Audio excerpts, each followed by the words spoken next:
Fala pessoal, sejam muito bem-vindos à edição 122 do podcast Meio Campo, ao fim de uma semana de muitos acontecimentos. Teve Libertadores, Copa Sul-Americana, Champions League, Conference League, Liga Europa, Champions Africana, Conca Champions, Champions da Oceania, o Salah renovou e a Conmebol quer que a Copa do Mundo seja ainda maior. Infelizmente, a gente vai ter que começar com uma nota triste, porque houve mais uma tragédia em um jogo de Libertadores. 2 pessoas morreram no Chile, numa confusão antes de Fortaleza e Colo-Colo, um dos jogos que os brasileiros disputaram nessa semana.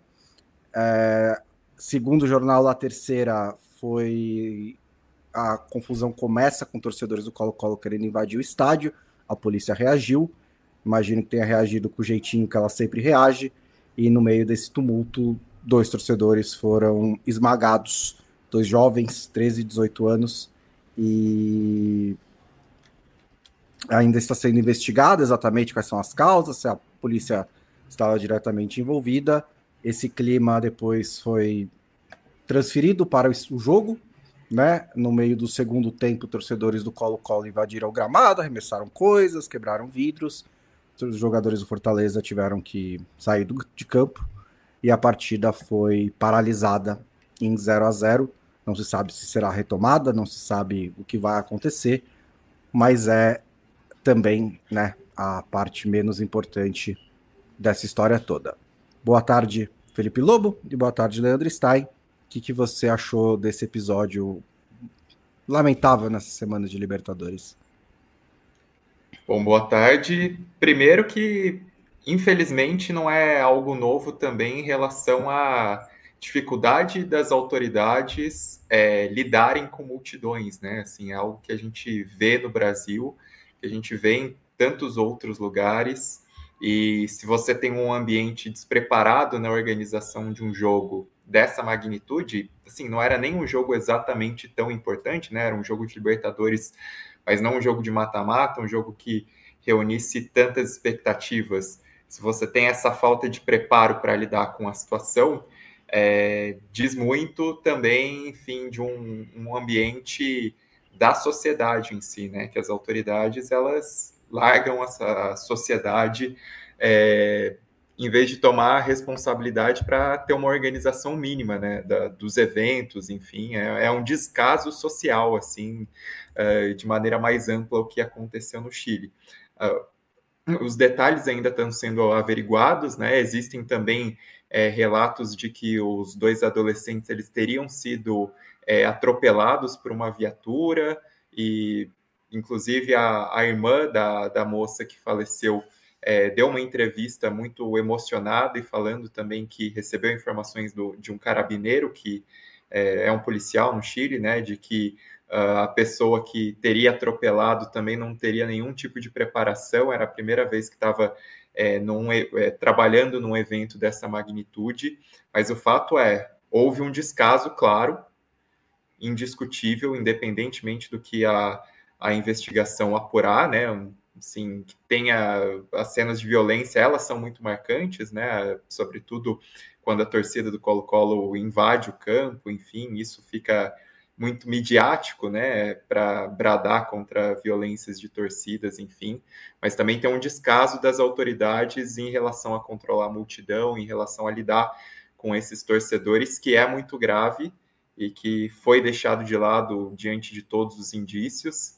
Inclusive, já começou um empurra-empurra, né, em relação à responsabilidade disso entre Federação Chilena, entre Ministério de Segurança no Chile.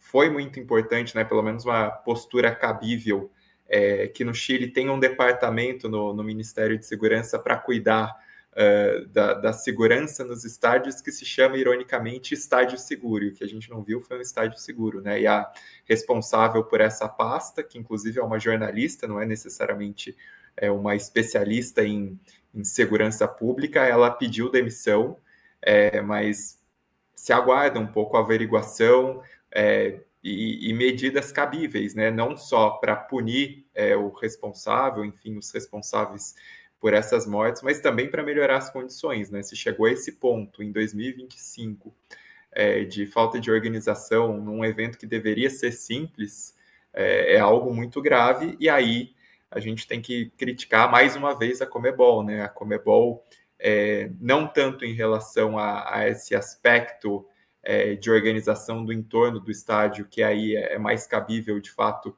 às autoridades públicas do Chile, mas a postura da Conmebol em todo o momento desse evento, né? Porque ocorreram as 2 mortes, ocorreu a confusão, o pisoteamento, e tem mais pessoas feridas, né? Não são só os 2 mortos, porque foi um evento que uma tragédia que envolveu dezenas de pessoas ali também entre os feridos. A Conmebol, ela dá continuidade ao jogo, ela realiza a partida, a notícia das mortes chega de fato ao estádio durante o segundo tempo, que é quando acontece a revolta dos torcedores do Colo-Colo, e as torcidas no Chile, assim, de uma maneira geral, elas são bastante engajadas, bastante vocais, né? A gente teve casos, por exemplo, em Libertadores, de protestos acontecendo ao redor do estádio enquanto a partida rolava no Chile, a Conmebol tratando como se não acontecesse nada, e dessa vez, assim, com a segurança dos jogadores em risco, com a segurança dos próprios torcedores, né? Dos torcedores não só do Colo-Colo,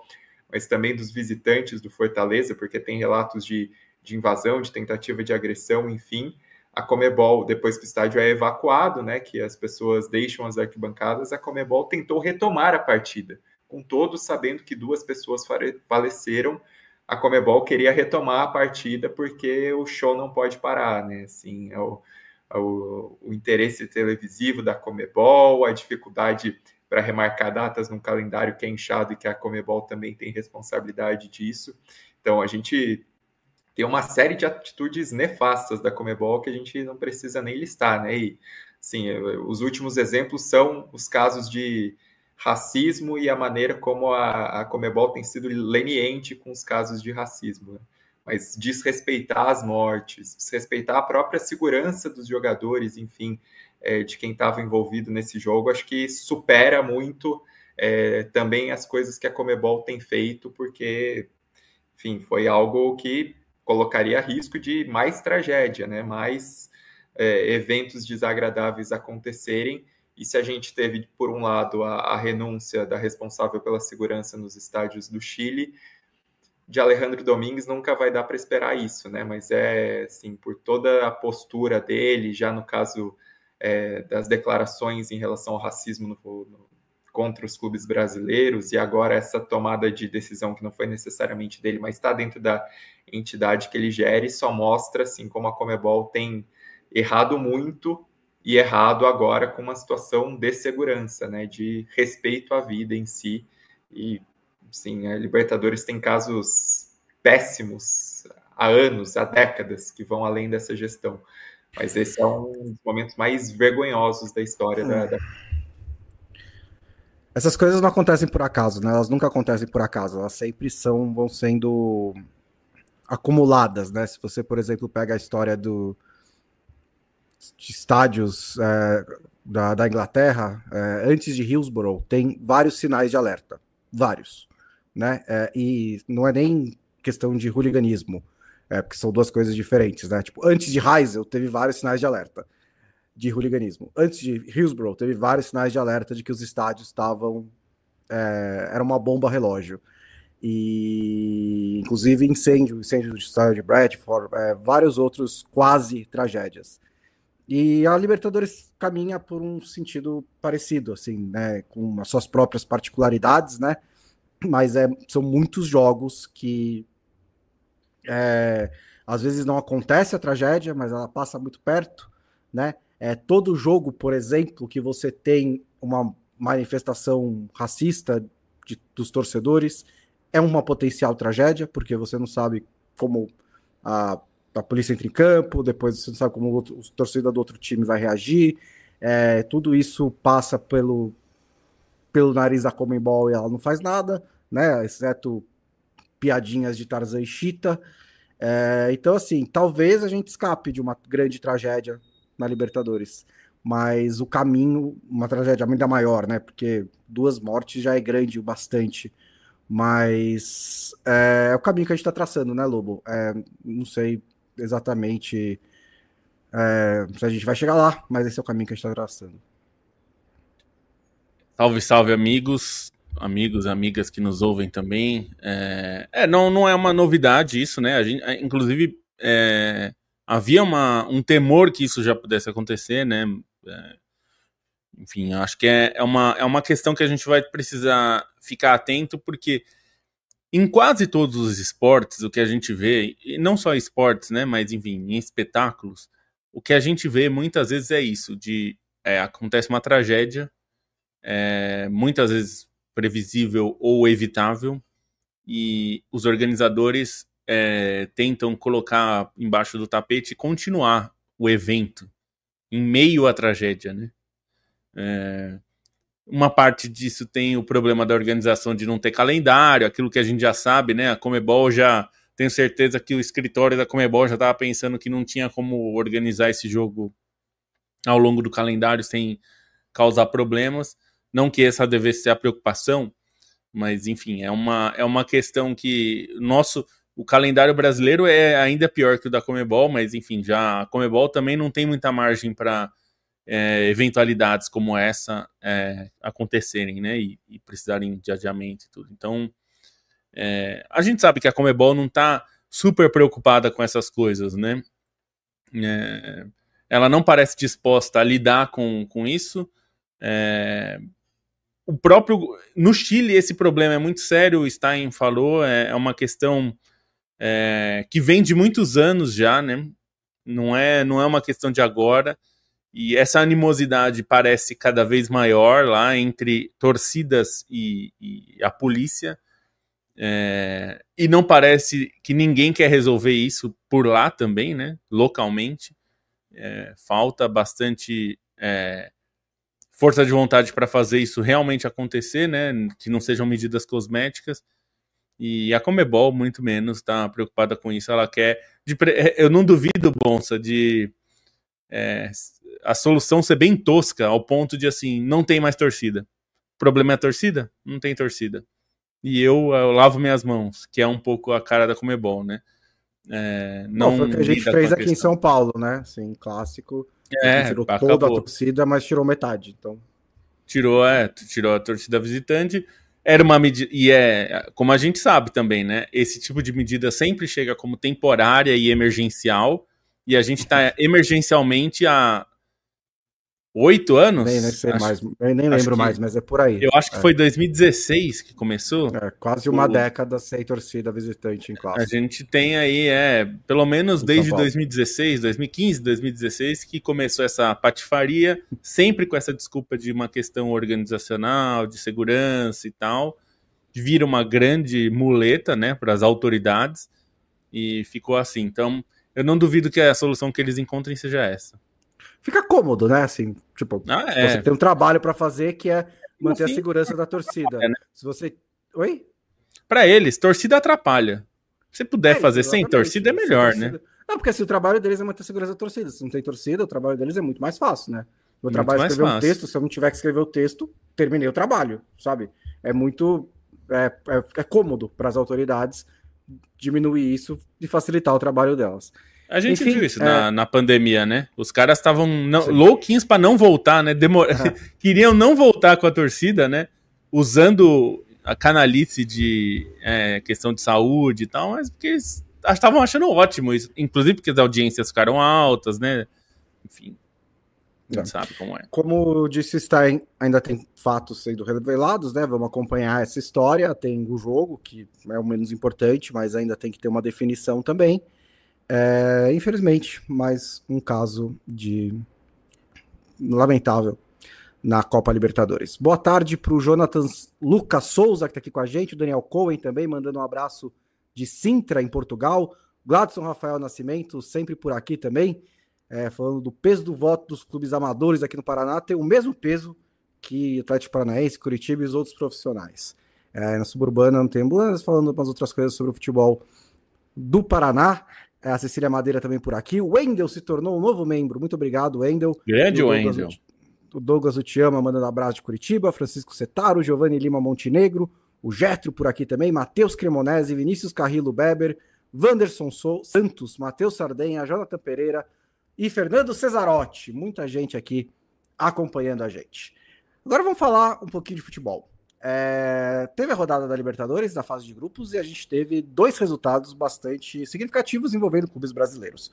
Um a favor e um contra. O Central Córdoba surpreendeu o Flamengo no Maracanã, ganhou por 2-1. Foi uma grande zebra, né, desse estreante na Libertadores. Foi bem cara de zebra, né, também, né, um pênalti, um gol de falta, de cobrança de falta, e o Flamengo também não conseguiu criar muito, então foi uma vitória muito, muito significativa essa, né, Stein? Essa semana da Libertadores, nessa segunda rodada, ela foi muito interessante e ela teve 2 grupos de histórias, né, que se tocam principalmente, que são histórias dos clubes que são ou estreantes na Libertadores ou estavam há muito tempo sem disputar a competição e conseguiram vitórias significativas e também vitórias marcantes de visitantes, né? E aí, no caso do Central Córdoba, do Bahia, une um pouco esses 2 elementos, né?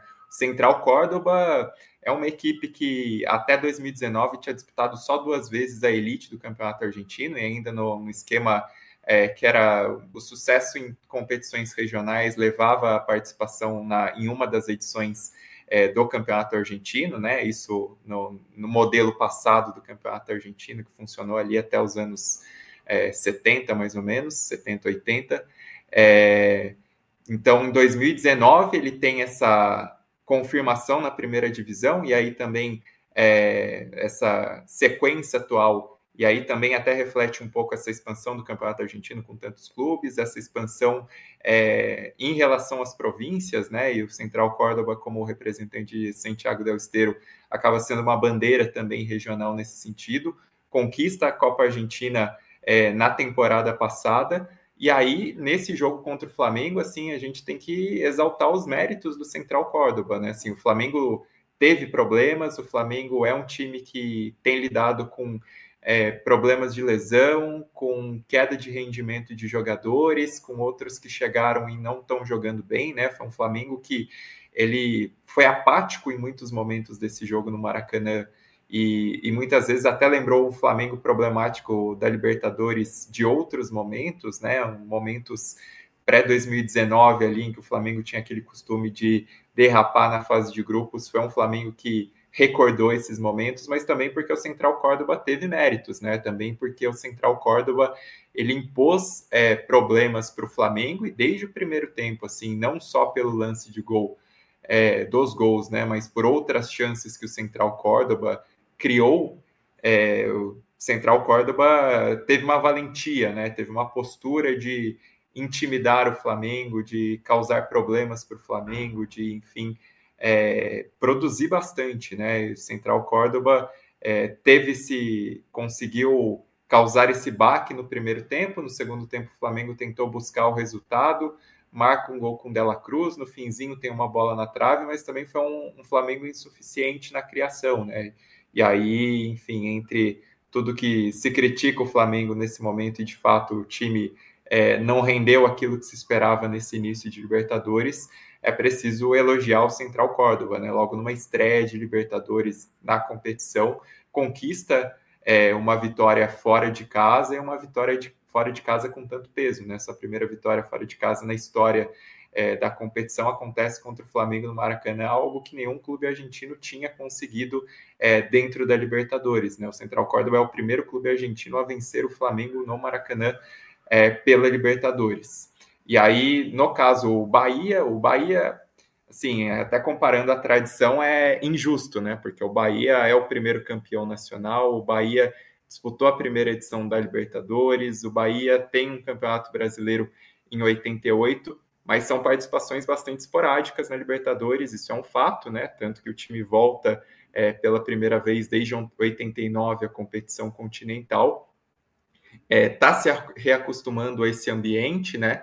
E tem correspondido, assim, o Bahia é uma equipe que a gente tem acompanhado nesses últimos anos, né? Principalmente nesses 2 últimos anos, tem um futebol bastante vistoso em certos momentos, tem esse trabalho do Rogério Ceni que preza um futebol mais ofensivo, o Bahia tem feito boas contratações sem precisar, não necessariamente trazendo medalhões, e aí o Bahia conquista essa vitória por 1-0 contra o Nacional, em que já criou boas chances desde o primeiro tempo, tem um gol lindo do Eric Pulga, né? E o Eric Pulga acho que merece esse destaque como personagem em si, porque é uma aposta do Bahia, vindo de uma ótima Série B, é um jogador que nunca jogou a Série A do Brasileirão, né? Ele já chegou a jogar a Série D, Série C e Série B, mas nunca tinha jogado a Série A e tem correspondido muito bem, né? Assim, esses jogos de peso do Bahia, esse início de trajetória na Libertadores, ele tem sido um cara bastante importante.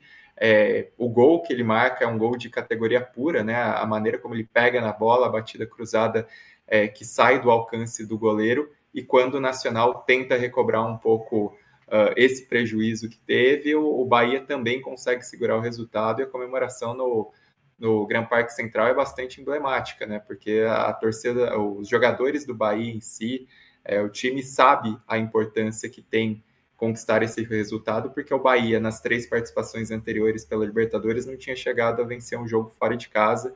Então, é um jogo como fora do país, então tem esse peso, né? Tem também essa história. E aí, só para chamar outro resultado de visitante também, que entra um pouco nesse contexto, é o resultado do Atlético Bucaramanga, né? Que também é um clube tradicionalíssimo na Colômbia, é o 10º com mais participações na história da primeira divisão colombiana, só que só tem 2 participações na Libertadores, não jogava desde o fim dos anos 90, tem esse retorno agora como campeão colombiano, porque ganhou o Apertura e foi exatamente o seu primeiro título na Liga Nacional, né? O Bucaramanga que está ali disputando o campeonato colombiano desde os tempos do Eldorado, e aí num jogo fora de casa contra o Racing, que é a melhor equipe argentina do momento, que tem um trabalho excelente, que conquistou a Copa Sul-Americana, o Atlético Bucaramanga consegue vencer o Racing por 2-1, inclusive com 2 gols de jogadores argentinos, mas o goleiro do Bucaramanga também fez ótimas defesas para segurar a pressão do Racing ali, sobretudo no primeiro tempo, e aí o Atlético Bucaramanga aproveita os espaços, então resultados bastante marcantes em relação a isso, né? Acho que o caso do Bucaramanga até se assemelha um pouco mais ao do Bahia, de ser um clube tradicional, mas que não tem tanto esse lastro na Libertadores. E aí outros 2 visitantes, só para citar rapidinho também, que foram resultados bastante interessantes nessa rodada de Libertadores. Um foi o Vélez, que fez 4-0 no Olímpia, e tudo bem, o goleiro do Vélez fechou o gol, o Marchiori, fez muitas defesas em Assunção. O Olímpia teve 26 finalizações, mas também o Vélez soube aproveitar os espaços, sobretudo no segundo tempo. O Brian Romero foi muito bem, então o Vélez, que depois de ser campeão argentino, vive um começo de temporada meio trepidante aí, até porque começou muito mal o campeonato argentino, trocou de técnico, o Schelotto está conseguindo uma recuperação, um ótimo resultado. E em La Plata, o Estudiantes também é um time que talvez nesse momento esteja até mais pronto do que o River Plate, né, que geralmente é mais citado como o mais perigoso da Argentina, mas o Estudiantes tem até um trabalho mais consolidado em comparação. O Estudiantes perdeu para a Universidade de Chile, que já tinha feito uma boa estreia contra o Botafogo, e a Laú conseguiu a virada em La Plata por 2-1, teve uma boa postura, criou até chances de anotar mais gols, né? No final quase teve um gol do meio campo de Laú, a bola quicou e passou por cima do travessão. Então uma rodada bastante significativa para os visitantes e que bagunça os grupos, né? Porque se a gente fosse pensar nesse grupo 1, Estudiantes e Botafogo em teoria seriam os favoritos. Laú já bateu os 2 e uma vitória fora de casa conta muito, né? Nesse grupo 5, que é o grupo do Fortaleza e Colo-Colo, o Bucaramanga é o líder atualmente, porque conseguiu essa vitória contra o Racing. Bahia consegue também, num grupo bastante equilibrado, com outros 3 campeões, consegue dar espaço à frente, numa rodada que também teve uma vitória excelente do Internacional sobre o Atlético Nacional, e talvez tenha sido o resultado mais importante, né, dos clubes brasileiros nessa semana, também foi um resultado de peso. Então, nesse contexto, as vitórias de visitante acho que colocam um molho a mais para a sequência da Libertadores. Essa vitória do Bahia é interessante porque é um pouco o sinal dos tempos, né? Porque a tradição do Nacional na Libertadores é muito maior, mas hoje em dia você pega o que o Bahia tem de estrutura e orçamento, apoio do Grupo City, e você fala, bom, mas qual que... Lógico que o Bahia ganha fora de casa do Nacional, mas não é assim, né? Principalmente na Libertadores, que tem, como você escreveu muito bem no seu texto para a newsletter do Meio Campo, que sairá hoje, tem os obstáculos naturais, obstáculos geográficos, é difícil chegar no jogo fora de casa da Libertadores, além de jogá-lo, né? Então, acho que tem que separar um pouco as coisas, né? O resultado ainda tem muito significado, ele ainda é muito importante, mesmo se a gente começar a fatorar coisas como orçamentos, estruturas e tudo mais. Nos outros jogos dos times brasileiros, a gente teve o Palmeiras ganhando o seu Porteio por 1-0, o gol do Richard Rios. O Rafael Veiga saiu machucado, entrou o Felipe Anderson. O Felipe Anderson fez um dos seus melhores jogos pelo Palmeiras, mas a notícia foi o Richard Rios mandando a torcida ficar quieta. E, assim, bem rapidamente, se você quer mandar a torcida ficar quieta, o que eu acho que é bem errado que o jogador fazer, você tem que ser um pouquinho maior que o Richard Rios, né? Que eu até acho que é um bom jogador, mas assim, vocês não banca mandar a torcida calar a boca. A gente também teve o Botafogo conseguindo sua primeira vitória na Libertadores, como disse o Stein, o Atlético, o Internacional derrotando o Atlético Nacional por 3-0, 3 gols do Alan Patrick, e o São Paulo abrindo 2-0, depois cedendo empate no Morumbi. Dos outros jogos dos brasileiros, Lobo, o que você destaca pra gente? O que chamou sua atenção? Bom, primeiro o Alan Patrick, né? Primeiro hat-trick da carreira do Alan Patrick. Tem sido foram um dos melhores... Foram 2 gols de pênalti, né? Assim, tudo foi bem. Um hat-trick, mas foram 2 gols de pênalti. Mas ele nunca tinha feito um hat-trick na vida, né? Talvez ele nunca tenha tido um jogo em que ele era o batedor de pênaltis, teve 2 pênaltis, mas... É verdade também. Mas ele tem sido um jogador importante do Inter, e acho que mais importante ainda do que isso é o ótimo trabalho do Roger, né? O Roger montando um time muito forte. O Inter, pelo futebol que tem jogado, é certamente um candidato aí bem longe na Libertadores e brigar pelo título. Acho que também seria a torcida do Inter certamente gostaria que o time brigasse pelo brasileiro, né? Que não vem desde os anos 70, mas o brasileiro é sempre uma disputa que a gente só consegue saber quem é que vai ficar na disputa, né? A gente sabe quem são os times mais fortes, mas o Campeonato Brasileiro, como é a última prioridade da maioria dos times,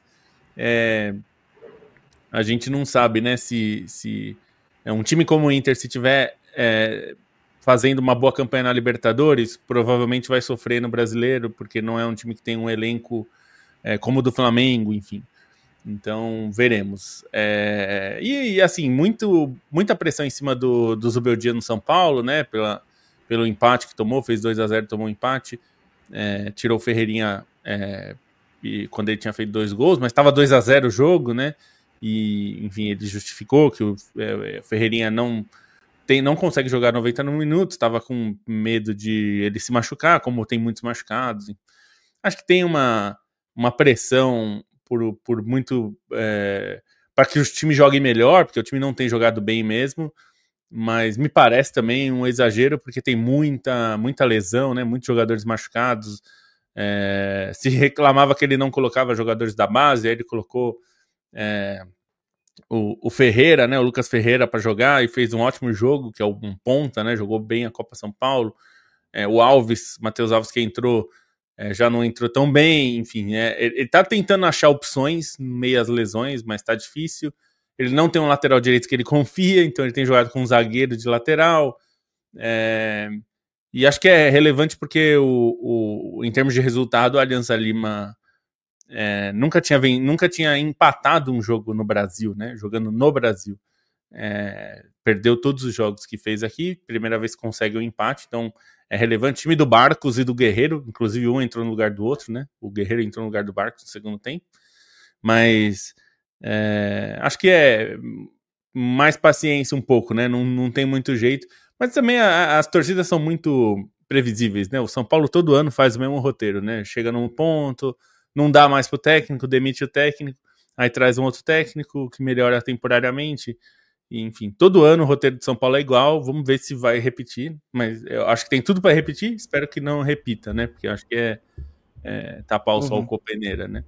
Mas acho que é isso, é o que mais chamou a atenção. A fase de grupos ainda está no começo, né? 2 rodadas até agora, nenhum brasileiro parece em apuros, e vamos ver aí o que acontece com o jogo entre Fortaleza e Colo-Colo.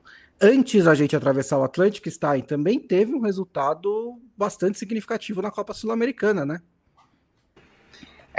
Essa vitória do Mushuki Runa sobre o Cruzeiro entra também nessa questão de estreantes e tudo, né? O Mushuki Runa está disputando a Copa Sul-Americana pela 3ª vez.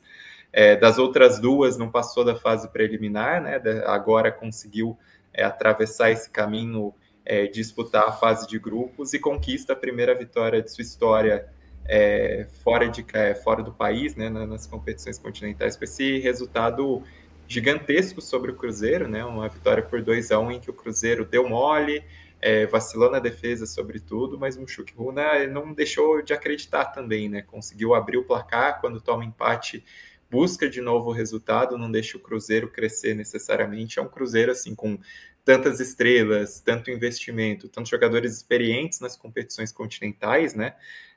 E um Cruzeiro que, enfim, disputou a final da Copa Sul-Americana na temporada passada, acaba sendo algo memorável para o Mushuki Runa, que é um clube relativamente novo, né? Chegou na elite do Campeonato Equatoriano a partir de 2014. É um clube que tem uma história muito bonita, porque ele está ligado às comunidades indígenas da região de Ambato, né? Então ele foi criado a partir dessas comunidades indígenas. De início, até o elenco acabava limitado a esses jogadores com origens com pessoas dos povos originários. É um clube que traz um nome em Quechua, né? Então já tem essa diferenciação, né? Algo bastante especial dentro desse contexto. Cresce, assim, é um time estável na primeira divisão equatoriana, tem conseguido resultados significativos com essas classificações para as competições continentais, e vencer o Cruzeiro, assim, é algo fenomenal, né? E até algo curioso também do Mushuki Runa, né? O nome quer dizer Homem Novo, e o apelido é Pontito, em referência ao poncho, né? Uma vestimenta tão típica dos povos originários nos Andes, acaba sendo também esse carisma ao redor do Mushuki Runa, que conseguiu um resultado imenso, né? E aí fazendo coro também ao que tinha acontecido no Maracanã com o Central Córdoba. O dono do Cruzeiro está muito surpreso que o futebol não é supermercado. Eu achei essa uma grande acontecimento dessa semana, né? Os jogadores do Cruzeiro surpreso ganham... com os salários, né? Com os salários, Os jogadores do Cruzeiro ganham salários altos demais, disse o cara que paga os salários dos jogadores do Cruzeiro. Então, tipo, você assinou o contrato, né? Tipo, o que você vai fazer? E a maioria desses aí, ele que contratou, né? Exato, a maioria foi tirando, sei lá, das estrelas do Matheus Pereira, acho que é antes dele, das estrelas, todos ele que chamam. Então, tenho muito pouca simpatia.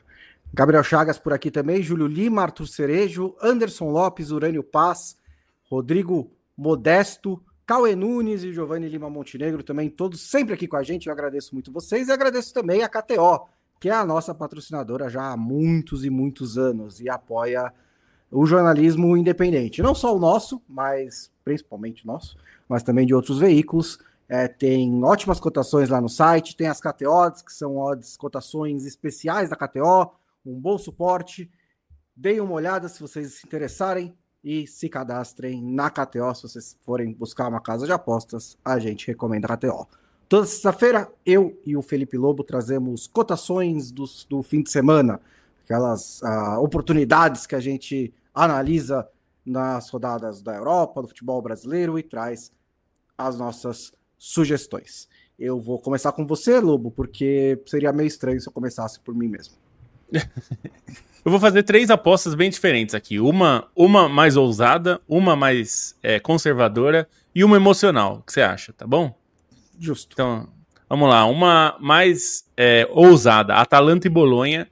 Vitória do Bolonha fora de casa contra a Atalanta, em Bérgamo, tá pagando 3,95. É ousado porque a Atalanta é um time de forma geral, melhor do que o Bolonha. Tem melhores jogadores que o Bolonha, mas a fase do Bolonha é boa. O Bolonha está muito bem colocado e a Atalanta vem numa fase, ao contrário, ruim, tentando recuperar seu futebol. Então, é uma aposta ousada, 3,95, porque a cotação está muito boa. Bolonha na briga por Champions. Lazio e Roma. Aqui é ultra conservador. A aposta é mais de 4 cartões e meio, tá pagando 1,14. Não é uma grande cotação, mas mais de 4 cartões e meio num Lazio e Roma significa que tem que ter 5 cartões, 2 para um, 3 para outro, você já levou. Assim, isso daqui é praticamente, né? Não, é quase certo. Tapa na cara, os caras vão expulso, já é 4, então... Tipo, então, a chance de ter 5 cartões é enorme. Então aqui é meio para você cobrir as suas chances. E o último emocional, que é Liverpool e West Ham. Gol ou assistência de Salah, recém-renovado contrato, 1,47. Que é uma boa cotação para um gol ou assistência. É uma boa cotação para o Salahzinho. Participa bastante, né, do ataque do Liverpool. Certamente vai ser uma baita festa para ele pela renovação.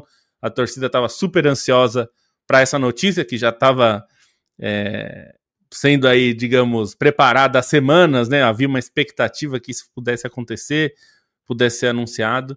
Então, e a média dele em Anfield é mais ou menos essa mesmo, é tipo, dar um gol ou fazer uma assistência em casa pela Premier League quase toda a rodada. Pois é meio certo, né? Eu também tenho Lazio e Roma aqui por motivos parecidos ao seu, viu, Lobo? Mas eu botei o menos de 2 gols e meio, porque às vezes quando esses dois times jogam, eles meio que deixam a bola de lado, né? Eles jogam mais o tornozelo, então eu também acho que é possível a 1,71. Pois é, sair menos do que 2 gols e meio. Newcastle e Manchester United, meio que autoexplicativo pelo que é a temporada dos dois. O Newcastle jogando em casa, paga 1,61 para ganhar do Manchester United, teve problemas na Liga Europa nessa semana, e que não tem mais nada para fazer no campeonato inglês, enquanto o Newcastle ainda precisa de pontos para se classificar na Champions League, e o Nottingham Forest recebe o Everton, né? O Nottingham Forest ainda precisa de mais alguns pontinhos ali, tem o Newcastle está se aproximando, se você começar a considerar jogos atrasados, e pega o Everton, que não sei se vocês perceberam, mas depois de ganhar aqueles 3 jogos com o David Moyes, só ganhou uma vez desde o começo de fevereiro, né? Tá, tipo, vem de 5 empates em 6 rodadas pela Premier League, então tá pagando 2,08 para o Nottingham Forest derrotar o Everton em casa, no City Ground. Eu tava tentando lembrar o nome do estádio do Nottingham Forest. Esse é o Momento KTO, muito obrigado mais uma vez ao patrocínio e ao apoio da KTO, e também ao apoio de todos os nossos ouvintes, que também podem se tornar membros do canal se eles quiserem. Vamos para a Europa? Vamos falar de Champions League, porque teve quartas de final e teve, na minha opinião, 4 grandes vitórias, né? Todas as vitórias dos times foram relevantes e foram de diferentes tamanhos, mas chamaram a atenção, né? Um Arsenal que bate... Qualquer time que vence o Real Madrid por 3-0 na Champions League é algo, né? Mas o Arsenal mereceu essa vitória, né? Mesmo que os gols tenham saído de falta, você fala, deu sorte, o cara acertou, mas mereceu ganhar e ganhar bem esse jogo. O Barcelona simplesmente mostrou, foi gato-sapato do Borussia Dortmund. Poucas vezes eu vi nas quartas de final da Champions League uma superioridade tão grande assim, né? Era para ser os 8 melhores times da Europa, né? E talvez sejam, mas o Barcelona foi muito superior ao Borussia Dortmund. O Aston Villa estava segurando o Paris Saint-Germain, mas no fim segurando o resultado que ele deixava bem vivo, né, para a volta do Villa Park, mas no fim o Paris Saint-Germain se impôs um pouquinho mais, também fez 3-1, e a Inter ganhou fora de casa contra o Bayern de Munique, o que também é bastante raro. Mas começando pela vitória do Arsenal, né, eu acho que o que me chamou principalmente a atenção nesse jogo foi a maneira como o Arsenal conseguiu controlar esse Real Madrid, né, o Real Madrid que a gente já falou várias vezes aqui com o Ancelotti, é um time que às vezes parece em apuros, que tá meio que se segurando, e deu para ver em alguns contra-ataques a ideia do Ancelotti, né? Quando o Mbappé escapa, quando o Vinícius Júnior escapa, esse tipo de falsa segurança que o Real Madrid tenta passar para os seus times, para os seus adversários. Mas o Arsenal soube lidar muito bem com isso em várias situações diferentes. Quando estava 0-0 e estava em cima, quando estava 1-0 e o Real Madrid ainda podia pensar, a gente resolve no Bernabéu, 2-0 começa a ficar mais preocupante, e mesmo 3-0, quando o Real Madrid precisava tentar arrancar um gol de qualquer maneira para ficar mais vivo à volta. E em nenhuma dessas situações o Real Madrid conseguiu voltar para o jogo e o Arsenal consegue, e o que eu imagino que seja, a menos, né, que na volta coisas estranhas aconteçam, a vitória mais marcante da era Mikel Arteta. Muito se fala e com justiça para os gols do Rice, né, que foram duas pinturas, ainda que se discuta um pouco na primeira formação da barreira, enfim, até olhando por outros ângulos, não exatamente aquele ângulo frontal. Eu fiquei mesmo com a impressão que talvez um jogador a mais na barreira pudesse ajudar ali a evitar, né, porque geralmente o goleiro deixa ele um pouquinho depois da trave no cálculo, mas enfim, méritos todos do Rice. E os méritos do Arsenal, eles vão muito além, né? Como o Bonsa falou, assim, o primeiro tempo já era um Arsenal que conseguia sufocar o Real Madrid, com uma marcação adiantada muito intensa, né? E, assim, o Real Madrid tinha dificuldade para construir jogo, não teve muitas escapadas. Se a gente for pensar, assim, nos 90 minutos, talvez o Real Madrid tenha um grande momento na partida inteira, que foi a chance do Mbappé, que ele bate em cima do Raya, mas o Arsenal foi muito bem, né? Tanto para dificultar essa saída de bola do Real Madrid, quanto para cortar as ligações dos atacantes do Real Madrid, né? Foram poucos momentos em que os atacantes do Real Madrid, geralmente, que eles conseguiram se conversar durante o jogo, né? Conversar com a bola, né? Conseguiram fazer tabelas, ligações, enfim. Eu até achei Vinícius Júnior e Mbappé em tantos momentos assim desconexos, né? Eles partiam para a jogada, às vezes exploravam algum erro do Arsenal, que também estava exposto, né? Se a gente considerar os desfalques que o Arsenal teve, o Kivior jogando na defesa, mas os dois eles não conseguiam se conectar. E isso também é um mérito do Arsenal. E aí o Arsenal também, pela forma como ele ofereceu muito no ataque, e ofereceu pelos lados do campo, né? Se a gente fala bastante do Lewis Kelly, que é uma baita revelação, que é um tremendo talento e acaba participando do terceiro gol do Merino, o Saka fez uma partida monstruosa, né? Assim, a maneira como o Saka flutuou do lado direito, criou oportunidades, incomodou a marcação do Real Madrid, isso também foi importante para minar a confiança do Real Madrid. E aí você tem que pensar o Real Madrid. Tá, o time tá com problemas na defesa, tem errado muito, tem dado espaços. Se não fosse o Courtois, as defesas que ele fez, sobretudo em lances de reação, né, 2 sequências de defesas que ele acaba fazendo, o Real Madrid tem esses problemas de estar exposto atrás, mas não é um ataque do Real Madrid que tenha ajudado a desafogar essa pressão, né? Mesmo o meio-campo, em tentar reter um pouco mais a bola, em tentar construir um pouco mais com a bola para não deixar que o Arsenal seja tão sufocante, né? Mas a marcação do Arsenal teve muito encaixada nesse jogo, o ataque soube como propor a partida, e aí você teve, enfim, 2 lances magistrais do Rice nas cobranças de falta, e até algo que acho que vale destacar um pouco nessas cobranças de falta é o jogo psicológico que ele teve com o Courtois, né? Porque ele aproveita no primeiro gol o posicionamento da barreira para fazer aquela curva por fora e marcar no canto, e aí a segunda falta frontal é muito difícil para o Courtois tentar prever o que vai acontecer, né? E aí, assim, como goleiro, lances de falta eles são muito complicados, não só em relação a conseguir posicionar a barreira, enfim, mas porque são lances em que você tem um tempo de reação muito retrasado, né? Às vezes você não tem visão da bola frontal, então você tem que esperar a bola passar pela barreira, você não consegue fazer a leitura do movimento do corpo do cara que está chutando, né? Algo que em lances corridos você tem essa leitura para você antecipar o seu movimento. A cobrança de falta é mais difícil por isso. E aí no segundo gol, em que tem uma falsa barreira do Arsenal, que acaba abrindo, que, enfim, está o Rodrigo do outro lado, mas também não consegue alcançar a bola, o Courtois estava totalmente vendido, tanto que assim ele salta, mas ele não consegue nem tomar impulso, né? Um salto que ele não consegue sair direito do chão, e não que se ele saísse do chão ele conseguiria pegar, porque foi uma bola muito bem batida na gaveta do Rice, mérito tremendo dele. Mas, assim, é interessante a gente olhar como o jogo coletivo do Arsenal se encaixou muito bem e o time ainda teve esses lances magistrais que ajudaram a construir um placar tão confortável. E acho que de todos esses, o único, de fato, pouco imaginado, né?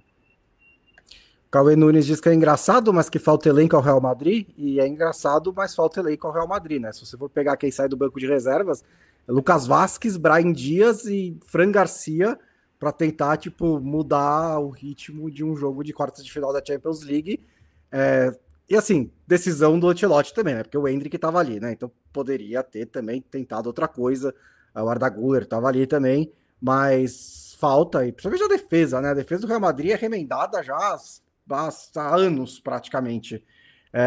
Mas assim, Lobo, não sei quantos times existem na Europa, imagino que milhares, né?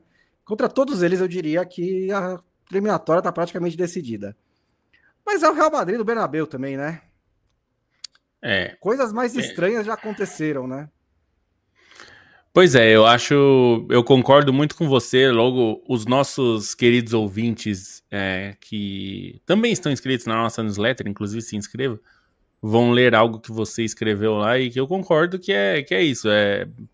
Acho que para todos os times, eu acho, seria uma sentença de morte se tomar esse 3-0 aí na ida, né? E ter que fazer 3-0 na volta para levar para os pênaltis. Mas o Real Madrid, a gente sempre fica com o pé atrás, porque esse time aí é difícil, né? Assim, a gente já vê esse time perdendo nos acréscimos, precisando ganhar o jogo para se classificar, e virou nos acréscimos. Então é difícil de você descartar, né? Agora, uma das coisas que eu mais esperava nessa rodada das quartas de final era saber como o Arsenal se comportaria. E isso realmente não dá para negar que o Arsenal fez um jogo da vida, né? Eu até vi relatos, o pessoal até colocou no grupo lá de membros que uma das coisas que a gente viu do Arteta ter falado muito com os jogadores façam acontecer. Acreditem, façam acontecer. Porque é difícil. Você pegar o Real Madrid na Champions, pode ser o pior Real Madrid de todos, na pior situação de todas. É sempre perigoso, né? Principalmente o Real Madrid deste momento, que é um Real Madrid com muitos títulos recentes, né? E o Arsenal conseguiu fazer uma exibição no seu melhor nível, como a gente viu nos últimos anos que o Arsenal é capaz de fazer e que não consegue fazer com a frequência que a gente imagina que seja necessária para, por exemplo, brigar pelo título com o Liverpool. O Arsenal tem em níveis de atuação, nível de atuação até parecido com o Liverpool, quando joga bem. Mas o problema é que quando joga bem e muitas vezes não joga bem, não joga nesse nível, né? Ou joga num nível bem inferior e aí não consegue ter regularidade. E o Liverpool, mesmo quando não joga bem, consegue vencer jogos fazendo acontecer, né? Para pegar as palavras do Arteta. E acho que tem uma coisa importante que você colocou na nossa newsletter, que o Arsenal percebeu que o jogo estava à sua mercê. Ganhar o jogo era a prioridade. Era importante ganhar, independente do placar. Você precisa ganhar o jogo, né? Não dá para você ir para o Real jogar contra o Real Madrid no Bernabéu precisando ganhar. Aí é suicídio. Mas você ganhando o jogo em casa, pelo menos, você já fez uma parte do trabalho. Mas o Arsenal percebeu, sentiu o cheiro de sangue, né? Que, peraí, a gente fez 1, a gente fez 2 e continua pra gente o jogo. O jogo continua nosso. Então o Arsenal teve essa fome de buscar o gol e de buscar fazer mais do que 1 e faz esse placar de 3-0 que é muito significativo. Não dá para descartar porque se você tiver uma noite mágica de um desses jogadores, não precisa de ser todos, tá? Mas se um desses, Bellingham, Vinícius Júnior, Mbappé, Rodrigo, se um desses fizer uma noite mágica, ferrou já, porque esses caras são capazes de fazer milagres, né? Se a gente pegar o Mbappé, pega o Mbappé, o que ele fez na final da Copa, ele manteve a França viva numa atuação da Argentina que era para ser campeã com glórias, assim, e ele não deixou, a atuação dele não deixou. Então é por isso que não dá para descartar o Real Madrid, porque Se tivesse sido contra o Bayern de Munique atual, que é um time muito forte, eu diria que o Bayern não vira. Se fosse contra a Inter, do Inzaghi, que é um time chato, não viraria. Acho que nem contra o Barcelona do Flick, que talvez seja o melhor time da Europa em termos de nível de atuação e constância, eu também acho que seria difícil pro Bayern ou pro Barcelona do Flick. Então, é porque o Real Madrid tem algo que é diferente, é especial, porque eles têm muitos jogadores de um nível que podem resolver sozinhos, né? Mas precisa disso. E eu acho que esse é o mérito do Arsenal. Vai exigir que o Real Madrid tire um coelho da cartola. Não vai adiantar o Real Madrid ser bom. Vai ter que ser ótimo, vai ter que ser excelente, vai ter que ser mágico. E isso já é uma vantagem, né? Vai ter que ser um Real Madrid com uma postura muito proativa desde o começo do jogo, né? O que raras vezes a gente vê, né? Sim, vê na La Liga, né? Quando tem que realmente ganhar os jogos, mas esses jogos grandes, né? Um time que administra mais vai ter que ir pra cima desde o começo. E se parece que a gente tá dando muito respeito para um time que perdeu 3-0 o jogo de ida, é porque o Real Madrid fez para merecer. Então, é simplesmente por isso. Passando para os outros jogos, assim, o Borussia Dortmund estava bastante desfalcado, né? Se perdava problemas do meio campo, já tá saindo o Sabitzer há um tempinho, perdeu o Schlotterbeck no começo do jogo, o Guirassy perdeu um pouco antes do jogo, né? Foi anunciado que o Schlotterbeck tá fora da temporada, o Guirassy perdeu um gol cara a cara quando tava 1-0, mas minha nossa, Stein, fiquei impressionado com como o Barcelona pareceu em uma rotação, um nível, assim, em todos os aspectos, melhor que o Borussia Dortmund, né? Tático, ofensivo, técnico, mental, assim, né? Dominou completamente o jogo. E só uma estatística que eu achei muito interessante, o Hansi Flick, esse foi o 7º jogo do Hansi Flick contra o Borussia Dortmund. E já são 7 vitórias. E ele tem uma média de 3 gols por jogo contra o Borussia Dortmund. Então ele tem claramente, né? Sabe o segredo para vencer o Borussia Dortmund. Não sei nem se o Borussia Dortmund tivesse completo, ia ser muito diferente o placar, né? Talvez se tivesse sido 3-0, né? Não 4-0. E os 4-0 acabaram sendo baratos, e até achei assim, a postura do Barcelona na reta final do jogo, o Barcelona até tira o pé, né? Porque o Borussia Dortmund ele tem algumas chances para descontar, sobretudo ali depois dos 35 do segundo tempo, né? Quando tem o maior volume de finalizações do Borussia Dortmund. O Borussia Dortmund, até se a gente for pensar, terminou com 13 finalizações, mas grande parte dessas finalizações acontece já nos 10 minutos finais, porque o Barcelona tinha largado mão, né? E assim, foi um Barcelona muito seguro, porque é um time que ele consegue exercer um domínio grande sobre o adversário, mas de uma maneira muito agressiva, né? Um time que ele tem esse domínio, mas não é um domínio estático, ele é um domínio muito dinâmico, até pelas peças que o time tem no ataque, né? Você tem um Rafinha que ele tá com muita fome de bola e que ele tem, enfim, feito grandes jogadas, né? Acho que o passe dele pro Yamal no quarto gol foi excepcional, o próprio lance do gol dele, né? Do primeiro gol dele, mostra como ele tá com fome, como ele não vai completar, ele quase acaba estragando o gol, que seria do Cubarsí, né? Porque existia um risco claro dele estar impedido, mas é um sinal de fome também dessa temporada esplendorosa que ele faz na Champions, né? Recorde de gols, de assistências, enfim, tem sido muito produtivo. O próprio Lewandowski é um cara importante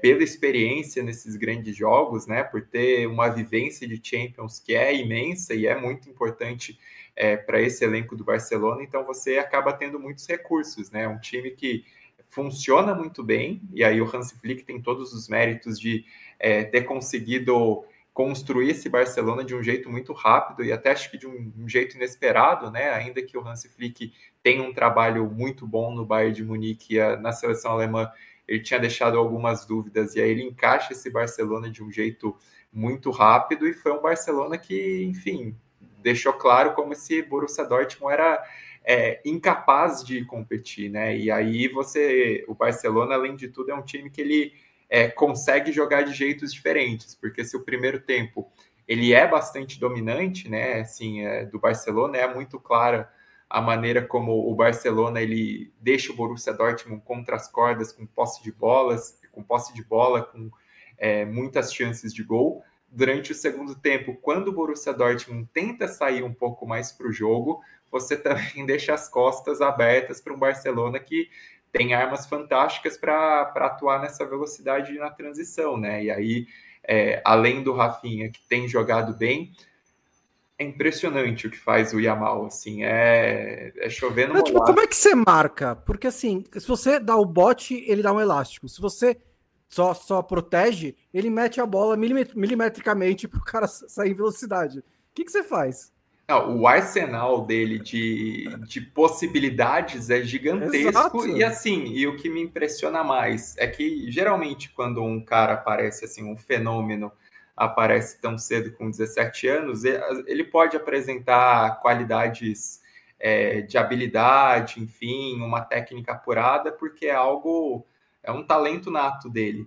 Mas às vezes esse cara ele tem um pouco mais de problema ou em questão física ou em questão de escolha, né, de tomada de decisão. O Yamal não, ele é muito veloz, né, assim, ele consegue aproveitar até uma explosão física que acho que é algo que ajuda nessa maturidade dele acima da média para a idade, e a tomada de decisão dele tantas vezes é excelente, né, se ele não consegue ser um cara tão constante, ele vai ter jogos abaixo, como teve, por exemplo, recentemente em La Liga, mas ele consegue tomar decisão numa fração de segundos, aproveitando essa caixa de ferramentas ampla que ele tem para fazer várias coisas.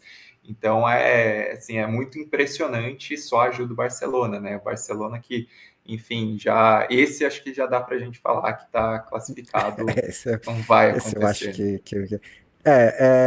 Então, outra coisa que impressiona no Yamal é a técnica que ele já tem, né? Os 17 anos. Porque tem coisa que é talento, tem coisa que é instinto, mas, por exemplo, bater na bola, né? Tipo, é talento também, mas você vai desenvolvendo a técnica, né? Mas as finalizações dele já são muito bonitas, né? Elas são perfeitas, né? Um tipo de tapa na bola que ele dá com curva, meio que característica dele, que ele já tem aos 17 anos, né? E segura a barra aí também, vai, gente, pessoal. Vocês não viram um jogo do Messi com 17 anos, então não precisa ficar fazendo comparação, não sei... O Messi não jogava, tudo isso, enfim, cada um tem a sua trajetória, né? Não tem nada a ver uma coisa com a outra.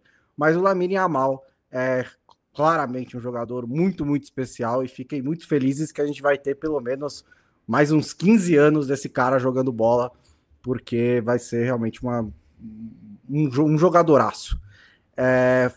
Outro jogo, né, Lobo, de outro time que está entre os principais da temporada, né? E acho que, junto com o Barcelona, os dois que mais apresentaram rendimento esse ano, é o Paris Saint-Germain. E achei engraçado, né, que a gente falou tanto, elogiou tanto o coletivo do Paris Saint-Germain, e o primeiro gol sai do Etcher, um coelho da cartola, né? O terceiro, um lindo drible do Kvaratskhelia. Mas acho que principalmente o segundo mostra um pouco a combinação das duas coisas, porque até a bola chegar ao Kvaratskhelia é uma transição muito bem organizada, com toques de primeira, a movimentação dos jogadores do PSG, e aí quando o Kvaratskhelia recebe a bola na entrada da área, ele faz acontecer o gol, né? Essa é a combinação entre a organização, o coletivo e o talento individual que muitas vezes faltou ao Paris Saint-Germain. E ainda assim o Aston Villa fez uma partida brava, né? Assim, tava segurando um 2-1 até os últimos minutos, abriu o placar, pegou. O Paris Saint-Germain estava em cima, né? O Martínez já tinha feito várias defesas, consegue encaixar um contra-ataque, leva a virada, estava segurando, e aí leva o terceiro gol, e aí ficou um pouquinho mais difícil. Ficou mais difícil, mas mesmo com isso que você falou, né, de fato, o PSG contou com brilho individual dos jogadores, mas no total do jogo, se a gente olhar o total do jogo, o PSG foi o que a gente espera que seja, né? Foi um time que teve estratégia, que sabia o que estava fazendo, que tentou buscar o jogo de várias formas. E no fim tem uma das coisas que enfim, Guardiola fala, só para ressaltar que não acho que o Guardiola, o que ele fala é uma bíblia, não é isso. Mas é que tem algumas coisas... Mas ele conhece, né? Também ele conhece um pouco. Descartar tudo que ele fala também. Eu acho exatamente. E uma das coisas que ele falou já uma vez, e que eu acho que é uma coisa que faz muito sentido para qualquer técnico de qualquer estilo de jogo, que o técnico precisa fazer ter uma estratégia para chegar perto da área e ter combinações possíveis para romper ali a última linha e fazer o gol. Mas quem vai tomar a decisão em última instância é o jogador, né? Porque você cria, digamos, uma caixa de ferramentas para os jogadores poderem usar naquele momento. Então você cria uma estratégia para chegar até ali perto da área, nas imediações da área, o último terço que se fala, dá várias ferramentas ali que os jogadores podem usar para aquele momento, de como trabalhar para vencer essa última linha, mas ali quem vai escolher qual ferramenta vai usar aquela jogada específica é o jogador, né? Então, claro que quanto mais talento você tem, quanto mais jogadores hábeis, e hábeis eu digo não só de talento de drible, mas de saber ler a situação, de ser inteligente ali no momento, melhor, né? Então, é claro que é muito mais difícil fazer um time taticamente perfeito com jogadores que não são muito bons, né? Então, acho que a grande questão do PSG era o contrário, né? É que era um time sempre muito talentoso, mas muito dependente de os caras tirarem coelho da cartola. E esse time do PSG, ele se prepara para arrancar as vitórias por estratégia, mas podendo usar o talento dos jogadores, né? Podendo tirar o melhor desses jogadores, colocar esses jogadores nas melhores condições possíveis para isso, né? Então, o que o Kvaratskhelia fez no gol é o melhor do que a gente vê do Kvaratskhelia desde o Napoli, desde a seleção da Geórgia, antes do Napoli, onde a gente já via que ele tinha muito talento. Mas você tem que dar as condições para isso, né? Porque em vários momentos, a temporada passada, por exemplo, o Napoli estava tão perdido que os times sabiam desse talento individual do Kvaratskhelia e marcavam esse jogador, e o Napoli não tinha uma estratégia para permitir que ele tivesse as melhores condições para receber em boas condições, e ele ficou apagado, bem mais apagado do que a gente viu nos seus melhores momentos. Então, assim, eu acho que até mesmo que os gols realmente seja curioso, né, de ser muito parecido com o que a gente via do PSG antigo, né, de jogadores tirando do Mbappé, arrancando gols no talento, mas é porque eu acho que dessa vez o time se prepara para isso, fez um time como o do PSG antigo, talvez sucumbisse diante desse Aston Villa, que fez um jogaço, como você falou, foi um jogo muito bom do Aston Villa. Poderia ter saído com um resultado melhor, né? E não saiu por pouco, tomou gol nos acréscimos, né? O terceiro gol. O 2-1 deixava o jogo muito aberto, né? Para a volta. Tudo bem, o PSG continua sendo melhor, continuaria favorito, mas o Aston Villa tem condições ali de, num jogo, como mostrou nesse, fazer uma partida e arrancar uma vitória. Mas acho que 3-1 deixou a montanha um pouquinho alta demais, né? Um pouquinho alta demais, porque o Villa vai precisar de um jogo excelente, de um jogo melhor do que esse que fez em Paris, e vai precisar que o PSG faça um jogo bem pior, né? E tem até uma questão de encaixe de jogo que acho que vai ser interessante, porque o Aston Villa não é o time que necessariamente vai para cima para sufocar o adversário, né? É um time muito mais de transição. E o PSG, ele consegue jogar muito bem em transição se o Aston Villa tiver que partir para cima, né? Porque você olha esses atacantes todos, esses laterais todos, que são muito bons nessas jogadas em velocidade, né? E aí o PSG, nesse próprio jogo, ele demonstrou isso, porque foi um PSG que ele conseguiu ter o domínio, assim, foi um domínio gritante, o meio-campo do PSG funcionou muito bem, mas quando surgiram brechas para atacar rápido, para aproveitar essa individualidade, o PSG também soube aproveitar isso, né? E aí só um destaque para o Doué, que também acho que é algo importante de se dizer. Algo que a gente já tem ressaltado em outros programas é como é difícil marcar esse ataque do PSG, sobretudo o Dembélé e Kvaratskhelia, pelo fato dos dois serem ambidestros, né? E aí você tem uma multiplicidade ali de maneiras de se encaixar o ataque. E o Doué foi exatamente por ser um cara muito versátil, por ser um cara que tem mais essa facilidade para flutuar, acabou sendo o encaixe perfeito, né? E isso porque o Barcola, ele vinha fazendo uma temporada excelente e até acho que ele perde um pouco assim do momento dele quando o Kvaratskhelia se encaixa no time, né? Nem achei o Barcola tão bem, por exemplo, nos jogos contra o Liverpool. Achei que ele estava abaixo do que ele já tinha apresentado na temporada, e o Doué muitas vezes entrando e entregando e aí ele ganha a confiança do Luiz Henrique, e aí é um encaixe muito bom, né? Porque os três, eles parecem se entender muito bem, até pelos recursos que os três têm em relação ao que eles podem produzir, e você ter uma possibilidade como o Barcola no banco de reservas ainda é excelente, né? Porque você vai ter um cara que é muito incisivo, que parte para cima, que tem um drible muito bom, e até para um momento em que algum deles esteja cansado, acaba sendo um recurso muito bom, né? E se a gente falava em relação a banco, o banco do PSG é algo excepcional, né? Porque o banco do PSG você tem essas possibilidades, sobretudo no ataque, pensando no próprio Gonçalo Ramos ou no meio-campo com o Zaire-Emery, que teve momentos importantes, o Kang In-lee, o Lee Kang-in, que também tem entrado bem nessa temporada. Então, é um PSG que tem esses recursos, né? Tem essas opções e que torna ainda mais perigoso para essas competições. Só falta a vitória da Internazionale contra o Bayern de Munique, fora de casa, né? Uma vitória também muito, muito importante para a Inter. Pode agora só empatar no San Siro. Teve o gol perdido pelo Harry Kane. Não achei tão absurdo também quanto pareceu, quanto a internet quis fazer parecer da hora, né? Tipo, ele tenta tirar do Sommer, o gol não tava vazio, ele tira um pouco demais, a bola bate na trave. Foi um grande gol perdido, era um gol quase feito ali. Mas ele perdeu e depois o Lautaro fez um bem difícil, né? O Bayern criou as suas chances, começou bem o jogo. A gente passou uma boa parte da temporada, né, com esse começo do Kompany. O Kompany conseguiu restaurar o domínio do Bayern na Bundesliga, mas era tipo, tá, mas qual é o nível desse Bayern nos grandes jogos? Qual é o nível desse Bayern na Europa? E foi meio que resultados mistos, né? Alguns bons jogos, outros nem tanto assim. Arrancou empates contra o Leverkusen, por exemplo, na própria Bundesliga, uma posição mais reativa. Mas vai ter que fazer um jogaço agora, semana que vem, para conseguir avançar na Champions League, né? Porque a situação ficou bem difícil, não só pelo placar, mas porque a Inter do Inzaghi é um time muito difícil de se bater.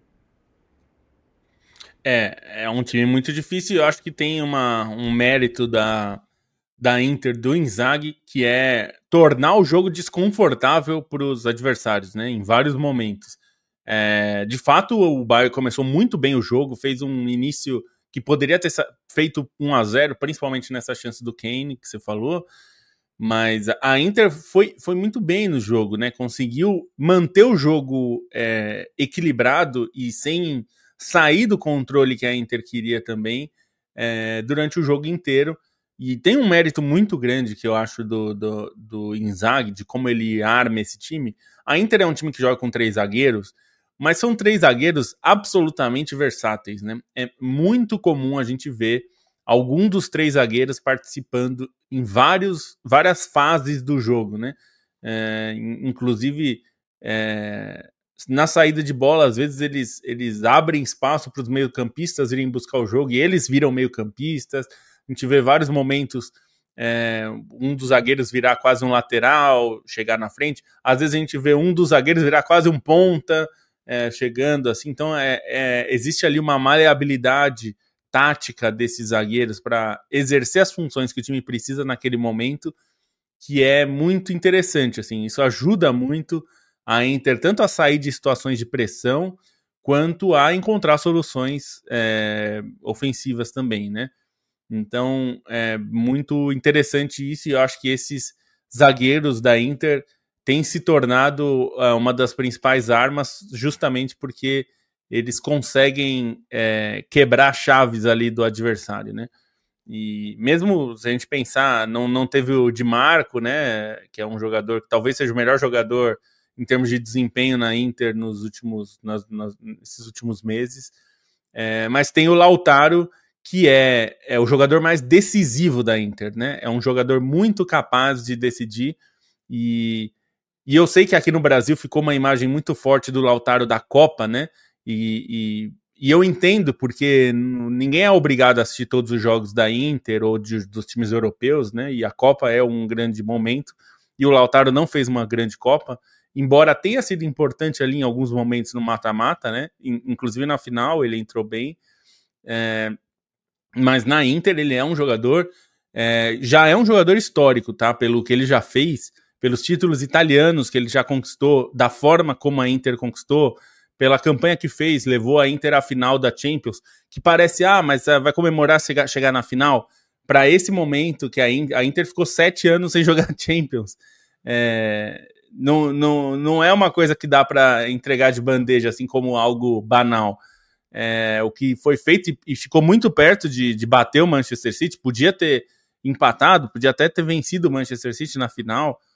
Foi um jogo que ficou equilibrado, e o que ele fez, esse gol que ele faz, foi um golaço, e acho que ele encontrou uma sintonia com o Marcus Thuram, que é muito difícil, né? Ele teve isso com o Lukaku, e depois teve outros parceiros ali, mas o Marcus Thuram é um jogador bem interessante, porque ele até, a história dele é boa, né? Porque ele era um ponta, e ele sempre quis jogar como ponta, como um atacante mais de lado, de movimentação.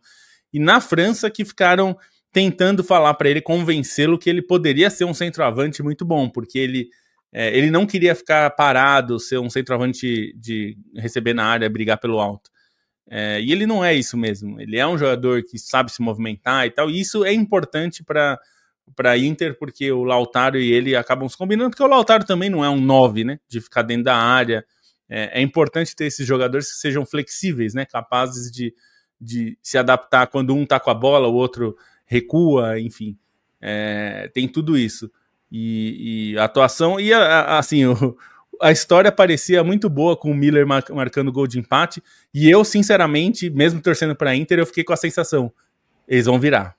Porque a sensação que deu na hora do gol de empate foi, o Bayern agora vai virar um avalanche para cima da Inter nesses minutos que restam, para tentar virar o jogo de qualquer jeito, porque a gente sabe o quanto seria importante para o Bayern vencer o jogo, né? A gente falou, mais do que o placar, você primeiro precisa vencer o jogo, né? Primeiro você vence o jogo, para depois você pensar em placar. E não deu tempo, né? Porque a Inter rapidamente fez o gol de empate, da virada, da virada não, do segundo gol, e vou falar de outro que, assim, eu sei que as pessoas não têm obrigação de saber e de assistir, mas eu me incomodo muito quando falam quem é esse Carlos Augusto, quando ele aparece na seleção, em lista da seleção. Gente, o Carlos Augusto é um jogador que, além de ele ter sido formado num time importante, ele não saiu do Brasil aqui na base, ele era um jogador Corinthians.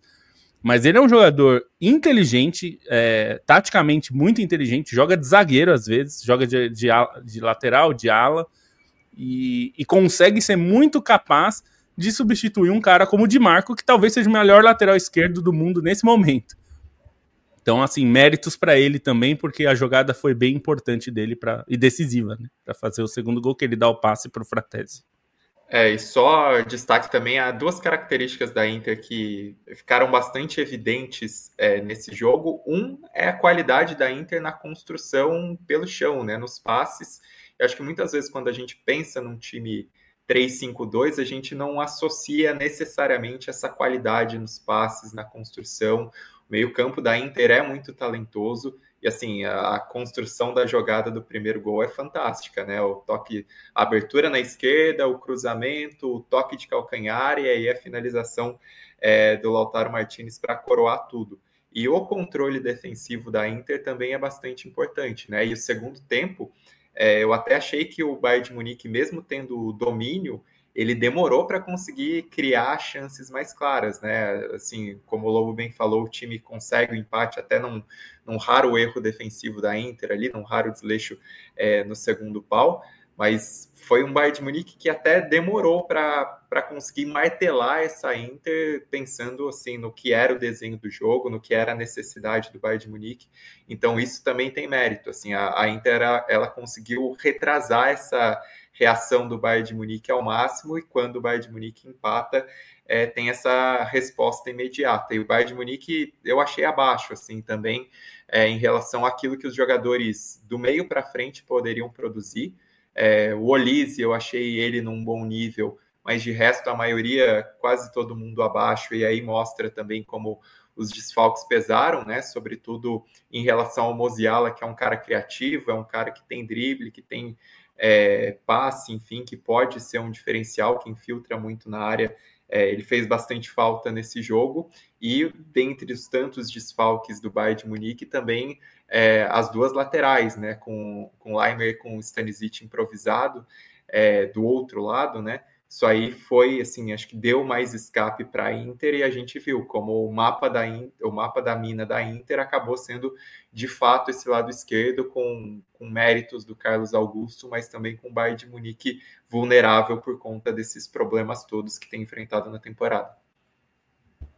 O Totti expôs a opinião dele com um toque de exagero quando ele disse que o Messi, se jogasse na Roma, não teria ganhado nenhuma bola de ouro. Mas o que ele quis dizer é que na bola de ouro de 2024, o Lautaro Martinez ficou atrás do Carvajal, porque é difícil você ganhar a bola de ouro quando você não tá, né, nos times do momento, né, assim, principalmente Real Madrid e Barcelona, né, mas mesmo hoje em dia o Manchester City, né, a Inter, por exemplo, só tem dois vencedores da bola de ouro na história, né, o Matheus e o Ronaldo. Então, mas eu não acho que o Lautaro Martinez foi o melhor jogador do mundo em nenhum desses anos, mas ele foi um dos melhores jogadores do mundo e ele nunca entrou na conversa, né? Não é questão de ganhar ou não ganhar, mas ele nunca entrou na conversa, nunca foi considerado, e o único motivo para isso... top 10, né? Não fica no top 10. Ele tem o top 10, em 2024 ele ficou em 7º, mas ele já estava jogando bem na temporada passada e ficou em 20º, então, tipo... mas a questão é simplesmente que o que o Totti quer dizer, o que eu quero dizer é que em outros clubes, em outras ligas, o Lautaro Martinez estaria sendo mais valorizado individualmente, né, porque ele é um dos melhores jogadores da Itália, talvez o melhor jogador da Itália já há algumas temporadas. Nas outras competições europeias, a Conference League afunilou, né, e aí o peso das grandes ligas está entrando em campo, né. O Chelsea passeou contra o Legia Varsóvia, a Fiorentina venceu o Celje e o Real Betis venceu o Jagiellonia. E no outro jogo, o Rapid Viena venceu o Djurgården por 1-0 fora de casa.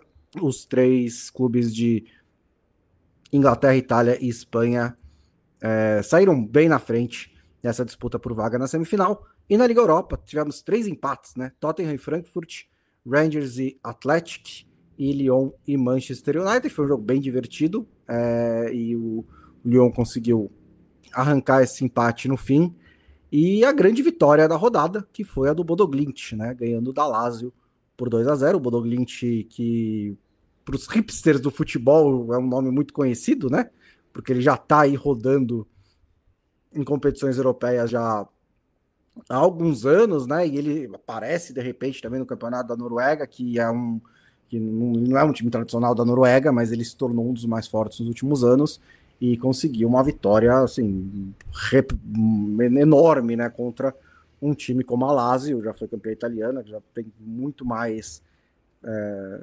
tradição em competições europeias, e venceu por 2-0. Ainda dá para a Lazio dar a volta por cima. O resto dos confrontos às quartas de final da Liga Europa estão totalmente abertos, né? Foi empate, tudo empatado, então quem ganhar o jogo de volta passa para a semifinal. Então, só para ressaltar, a Liga Europa hoje em dia é o campeonato mais equilibrado, né, dos 3 campeonatos da UEFA. A Liga Europa é o mais previsível e equilibrado, e a gente viu isso nessas quartas de final. E o Bodo Glimt, assim, a gente muitas vezes olha para nomes, olha para talentos, e muita gente do Bodo Glimt saiu para outros clubes, mas não necessariamente estourou, tanto que tem gente que voltou, né, o Haug, o Berg, enfim. O Boniface talvez seja o grande exemplo, mas ele tem uma passagem pelo Bodo Glimt que ele não é necessariamente protagonista, né? Ele vai muito bem numa fase preliminar de Champions, e aí sai para a União Saint-Gilloise, mas não é um cara que estoura no Bodo Glimt. Mas o grande diferencial para mim é o técnico, o Kjetil Knutsen, que faz esse trabalho tão longo, né? Ele que consegue dar o primeiro título norueguês para o Bodo Glimt, e aí com recorde o time tem se mantido nessa hegemonia toda, e nesse jogo contra a Lazio, sobretudo no segundo tempo, a gente viu como é uma equipe bem treinada, né? Porque a construção dos gols, assim, a maneira como o time toca a bola, como consegue envolver a defesa da Lazio, o segundo gol que tem um passe por elevação e depois uma finalização por cima do goleiro, né? Isso aí mostra uma equipe que é bem treinada, e considerando assim o tempo que ele está em evidência à frente da equipe, ele está até fazendo hora extra, né? Não seria de surpreender se um dia ele aparecesse num Brighton da vida, num desses times que conseguem pensar bons técnicos em centros alternativos da Europa, porque o trabalho dele é muito bom e mostra assim, que é independentemente das vendas de jogadores que o time acaba fazendo. É isso aí. Vamos encaminhar o final com algumas rapidinhas. Lobo, o Salah renovou. Renovou, 3h58 né? da manhã foi quando eu recebi a notícia. Eu tava enrolando para dormir, né? Girando no Twitter. Aí apareceu lá uma foto. Você pegou em primeiríssima mão, então. Peguei 1 minuto depois do tweet sair. Olha só, né? Foi a primeira coisa que eu vi de manhã também, porque eu vi as notificações de celular, já tinha notificação, acho que do The Athletic, que foi o primeiro que eu vi. Eu até a gente conversava, né, Bonsa? Eu não torço pro Liverpool, não tenho nenhuma ligação emocional com o Liverpool, mas eu fiquei muito feliz pela notícia, porque a gente gosta de ver os grandes jogadores, né?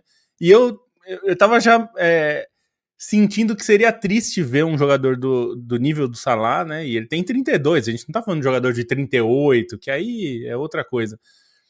Mas ele, sei lá, ir para a Arábia Saudita ou para a MLS. Para a MLS acho que seria difícil ele ir, mas enfim, falou-se muito da Arábia Saudita. E eu acho, me parece cedo, né? A gente está vendo um cara que é um jogador histórico, e é aquilo que a gente já falou várias vezes aqui, né? Que eu acho que alguns jogadores têm essa consciência, e o Salah me parece isso, até pela entrevista que ele dá para o site do Liverpool, que é bem boa, claro que né, as entrevistas tudo são flores, né, mas eu acho que é legítimo mesmo, porque ele fala sobre estar bem, se sentir bem em Liverpool, e quantos jogadores têm a chance de escrever a história como um dos grandes de um clube do tamanho do Liverpool? Quantos jogadores podem se tornar um jogador histórico? Talvez ele vá encerrar a carreira como um dos melhores desse clube, na história. O que é uma coisa que são poucos que conseguem, não depende só de talento, de esforço e tal, tem que ter uma conjunção de coisas, né? E eu acho que é muito legal quando um jogador parece saber disso, né? Ele parece saber o tamanho que ele tem hoje e que ele pode terminar a carreira dele, né? Porque isso faz muita diferença na vida dele, né? Você ter satisfação profissional, assim, dinheiro, essas coisas, claro que são importantes, mas a gente tá falando do Salah, que é um cara que essa preocupação, acho que ele não tem mais, né, de fazer um pé de meia, né, eu não acho que esse é o... Eu acho que ele tá de boa, tipo, os mercados mundiais não tiveram a melhor semana do mundo, né, mas... então, não acho que ele tá preocupado, preciso fazer um último grande contrato, porque senão, né, como vou viver aos 40 anos, acho que ele não tem essa preocupação. E eu acho que tem uma coisa que ele vislumbrou a possibilidade de, eu posso bater mais recordes jogando aqui, por uma torcida que eu gosto de jogar, né? Ele falou muito sobre a relação com a torcida e como isso é importante para ele, sobre Anfield, né? Ele já falou várias vezes e como é legal, ele se sente bem em Anfield. E é o clube da carreira dele, né? Ele passou por vários clubes importantes na vida e ele não conseguiu ter isso, né? E tendo muito talento, né? A gente viu ele jogar pelo Basel, foi destaque, chegou no Chelsea, o Chelsea é muito difícil para ser destaque, né? É um clube muito efêmero, né? Você precisa ter uma certa sorte para conseguir se destacar lá. E foi um jogador muito bom na Roma, ficou pouco tempo, mas já deu sinais, né? E na Fiorentina ele foi bem também, mas na Roma ele se tornou ídolo. E no Liverpool ele construiu uma história a gente tá falando de um cara que tá sendo colocado perto do Steven Gerrard, entendeu? É esse nível que a gente tá falando. Quem que pode estar nesse patamar aí? Eu acho que não tem 10 jogadores que podem ser considerados jogadores que chegam nesse nível. E isso, para mim, é uma das coisas mais legais, né? É uma história que é legal de assistir, mesmo que você não tenha ligação emocional nenhuma. Não sou egípcio, não tenho família egípcia, não tenho família de Liverpool, não tenho ligação com o time, não torço pro time, mas é uma história de futebol muito legal, né? Se ele completar o contrato, ele vai ficar 10 anos no Liverpool, e se ele mantiver a regularidade que ele tem mantido, vai ser uma das maiores sequências de 10 anos de, tipo, qualquer jogador, né? Assim, os números que ele consegue acumular na Premier League são espetaculares. Teve um momento que pareceu inevitável que ele ia para a Arábia Saudita, né? E eu entendo, porque quando estava no auge lá, aquele hype todo, ele pensa, pô, eu posso ser a principal estrela, uma das principais estrelas dessa liga, que talvez se torne realmente relevante, mais perto de casa, né, com uma cultura mais próxima da minha. Eu entendo por que foi atraente para ele, mas aí o que aconteceu é que a Arábia Saudita murchou, né, simplesmente não manteve aquele hype. Então acho que a decisão também ficou um pouquinho mais fácil de continuar no Liverpool. Salah é o 7º maior artilheiro em Old Trafford nos anos 2020, nessa década. Isso inclui todos os jogadores do Manchester United. Então eu só achei que essa era uma... Eu achei curioso você destacar essa estatística aí. Eu achei uma estatística muito curiosa e muito interessante. Antes da gente ir embora, Stein, você quer dar um girozinho pelo mundo com a gente? Porque teve Conca Champions bastante movimentada, bastante quente. Teve também Champions League africana e também Champions League na Oceania. Foi uma semana de Champions League. Foi uma semana cheia de competições continentais, né? Só a Ásia acabou tendo esse buraco. Na Conca Champions teve os principais jogos, né? Até por esse interesse de ver essas disputas entre MLS e Liga MX. Teremos semifinais, uma semifinal entre times mexicanos e outra semifinal entre times norte-americanos / canadenses, né? Estadunidenses e canadenses.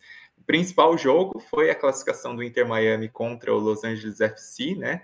E aí o Inter Miami tinha perdido a ida, toma 1-0 em casa na volta, consegue a virada por 3-1 com Messi no modo Messi, né? Teve uma atuação impressionante, chamando a responsabilidade, marcou um gol bonito, tentou pegar o Lloris desprevenido numa falta no lance que acabou sendo anulado, marcou um gol de pênalti, né, que remete à final da Copa do Mundo. Então o Inter Miami vivíssimo para a semifinal, vai pegar o Vancouver Whitecaps, que tem feito uma campanha boa, não só na Conca Champions, mas também nesse início de MLS, e conseguiu eliminar o Pumas, né, conseguiu eliminar um time mexicano.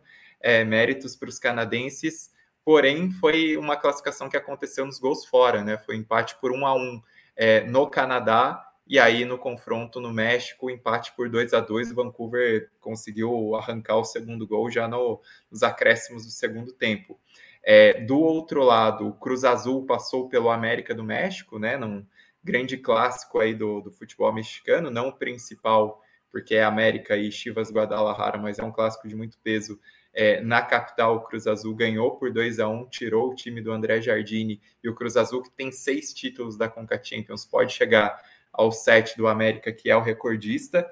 O Cruz Azul vai enfrentar o Tigres, que foi campeão relativamente recente, né, em 2020 da Conca Champions. O Tigres eliminou o LA Galaxy, que é o atual campeão da MLS, com uma vitória por 3-2, um jogo também bastante movimentado, em que os brasileiros apareceram bem, né? O Rômulo, o Rafael Carioca. Então teremos Cruz Azul e Tigres, Inter Miami e Vancouver Whitecaps. Na Champions Africana também definidas as semifinais, e são 2 semifinais entre Egito contra África do Sul.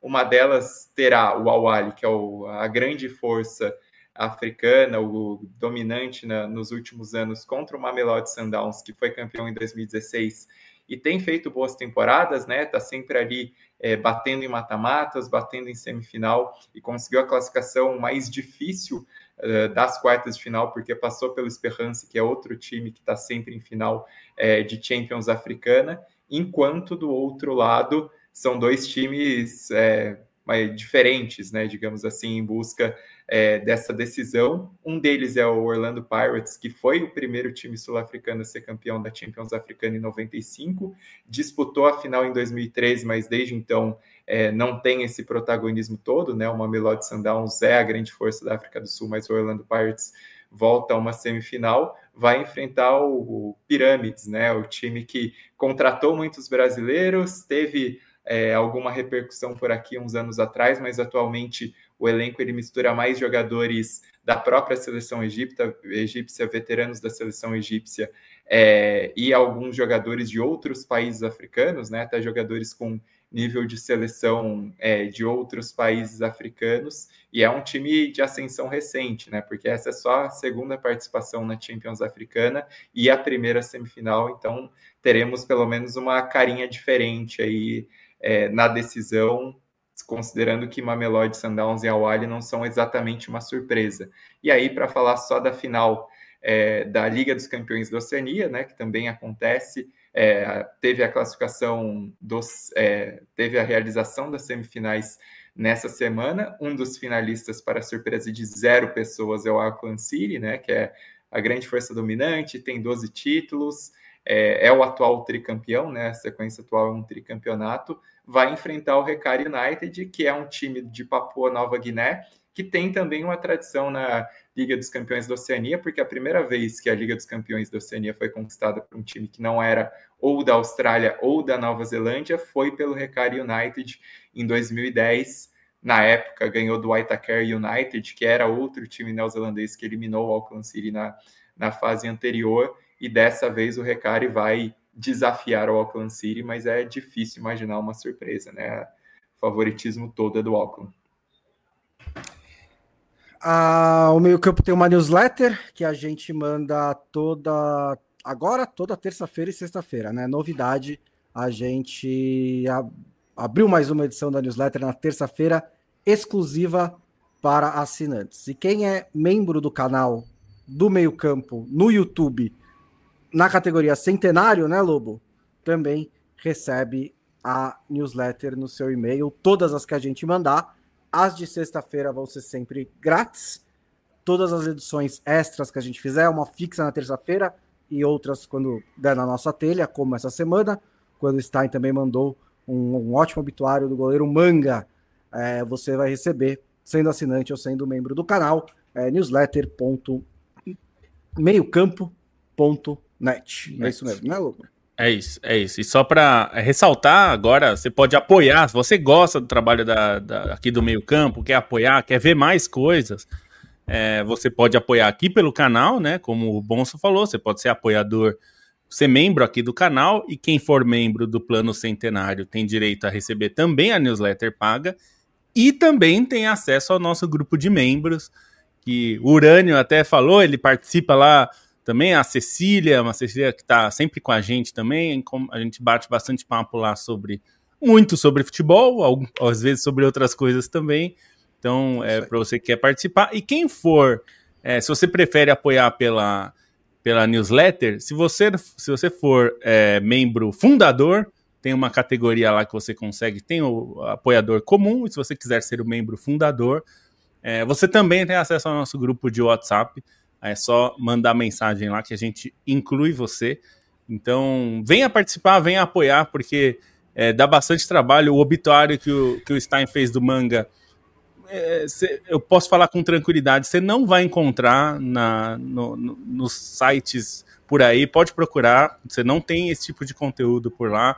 A gente faz bastante coisa, a nossa newsletter é super completa, a gente sempre brinca, né, Stein Bonsa, que a gente fica com medo do e-mail cortar, porque o próprio sistema limite, que a gente manda, ele fala, olha, está muito grande a newsletter. Então, assim, a gente manda realmente, a gente se preocupa em fazer um conteúdo que seja interessante, que seja gostoso de ler, que você possa apreciar com calma, para você ali tomando seu café, tomando sua cerveja, seu vinho, o que você quiser, comendo um salgadinho, enfim, para você fazer. Tem bastante conteúdo para você aproveitar, e agora tem mais outro. Já tem um texto que não vai entrar na newsletter de agora, porque não coube.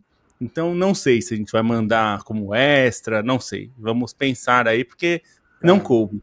Então, curioso mas que não coube no programa também. Então. Não coube no programa. Então, teve gente que perguntou sobre o caso da ESPN. Assinem a newsletter, que a gente vai falar sobre lá, com uma coisa mais... com informações de verdade, não só com o que a gente acha. Então, enfim, tem muita coisa. Então, realmente, é importante para a gente que vocês apoiem.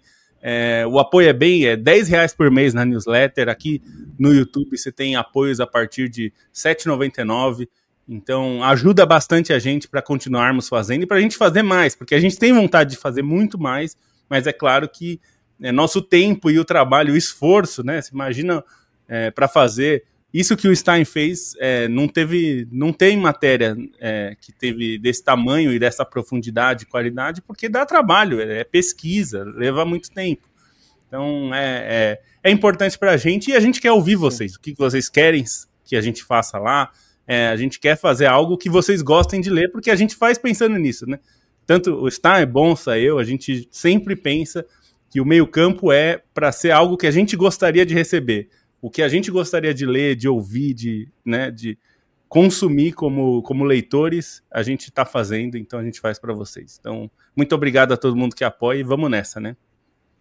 Conheça o canal Próxima Fase, o canal de games do Lobo no YouTube. Conheça o Bonsa FM, o meu canal sobre Futebol Manager no YouTube. E já tem várias sugestões, hein, pro Bonsa. Já tô vendo lá, a galera pedindo. Tem um monte de pedido. O Bonsa vai ter que ficar uns 5 anos fazendo vídeo para dar as contas desses pedidos. E conheça o Sarriá, o canal do Leandro e a mim, também no YouTube. Curioso como o YouTube contrata todo mundo, né? Sobre a seleção brasileira. Acabou de ser lançado essa semana uma novidade aí na internet. André Amin, um dos caras que mais gosta e sei de seleção, eu tenho certeza que vai ser um conteúdo muito legal. Para quem perguntou no começo do programa, o Matias está se recuperando de problemas físicos, né? Foi submetido a uma cirurgia bem sucedida para tratar de uma fratura na tíbia. Uma perna partida, né? Como diria o Uma perna partida.